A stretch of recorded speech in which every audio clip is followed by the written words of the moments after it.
नमस्कार, तपाईलाई स्वागत छ मेरो केपी भ्लग अनि मेरो यो कटेजमा। आज हाम्रो भुवो सकिँदा बित्तिकै एउटा मनाइने हाम्रो पर्व हुन्छ। त्यो पर्व हो पिठायो। पिठायो पर्व हामी मनाउँछौँ। अब एकछिनमा हाम्रो के रे हुन्छ, पुरी सुरी हाल्छौँ।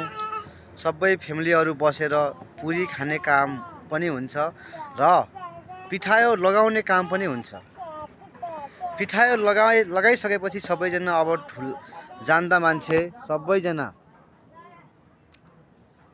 हामीले लगाउँछौँ अनि उहाँहरूले हामीलाई आशीर्वाद दिनुहुन्छ। उहाँहरूले हामीलाई पनि लगाउनुहुन्छ, हामीले उता पनि लगाउँछौँ।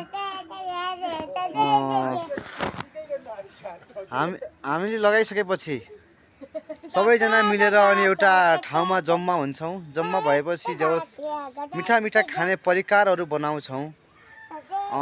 के अरे हाम्रो पुरी हाल्छौँ।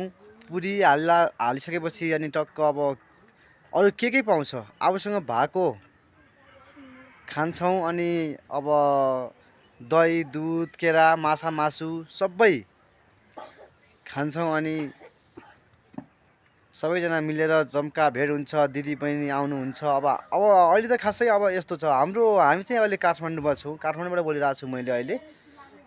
के अरे काठमाडौँमा त अब खासै त्यस्तो मनाउनु, तर त्यही पनि अझ अब हामी आज मनाउँछौँ। हाम्रो पनि फ्यामिली छ। अब मेरो अनि हाम्रो बाबा मम्मीहरू सबै गाउँमा हुनुहुन्छ। त्यही भएर अब हामी पनि छौँ। सबैजना यताउति गरेर टक्कै राम्रो नहोला, रमाइलो नहोला, ठिकै छ। अब बुवा मम्मी पनि हुनुहुन्न, माथि गाउँमा हुनुहुन्छ। अनि हाम्रो बेलुकातिर हुन्छ, देउडा पनि खेलिन्छ। अब हाम्रो चलन हो, हाम्रो चलन अब आफ्नो रीतिरिवाज चाल चलन त्यसलाई चाहिँ मिर्नु हुँदैन। किनभने अब संस्कृति जोगाउने हामीले नै हो, हटाउने हामीले नै हो। अनि त्यही भएर अब खासै राम्रो हुन्छ। आज पिठायो भुवो पर्व सकिँदा बित्तिकै हाम्रो मनाइने पिठायो हुन्छ कि त्यो पिठायो अब पर्व खै अरू ठाउँमा मनाउँछन् या मनाउँदैनन् त्यो हामीलाई थाहा छैन, मलाई पनि थाहा छैन। हाम्रो मुगु जिल्ला, हुम्ला जिल्ला, हाम्रो सम्तिम पहाडी क्षेत्रमा चाहिँ मनाइन्छ, पिठायो मनाउँछौँ। अब यतातिर मनाउनु हुन्छ थाहा छैन, काठमाडौँतिर त खासै अब त्योलाई थाहा पनि होइनला।